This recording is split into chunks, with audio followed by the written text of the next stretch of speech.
In this video, we're going to have a look at algebraic notation. There are concise ways of expressing algebra notation. Let's start with multiplication. The first rule is that we omit the multiplication sign. For instance, 3 times x would be written as 3x. Tend to write the pronumerals, the letters, in italics, but always omit the time sign so we don't get confused that it's a letter. A times b, again, we omit the time sign. So we write AB, or 4 times m times n would be written as 4mn. The pronumerals are always listed in alphabetical order, and the coefficient, being the number in front of the pronumeral, is always written out in front. In division, the division symbol is rarely used, so x divided by 5 would be written as x over 5.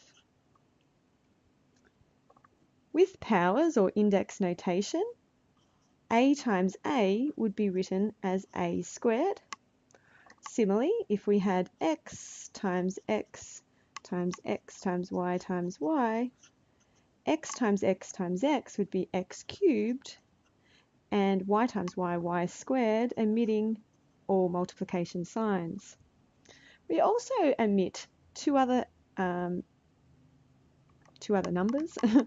We omit zeros. So if it was x plus 0, well, we know that that would just be x representing any number. We also, if it's x times 0, that would be 0, so we would just omit that term completely. When multiplying by 1, we also omit the 1. For instance, 1 times p would just simply be p, or 1 times a times b would just simply AB, not needing to put the 1 out the front. There's also a little bit of terminology or some vocabulary that's useful to know in algebra. Writing the expression 3x plus 5,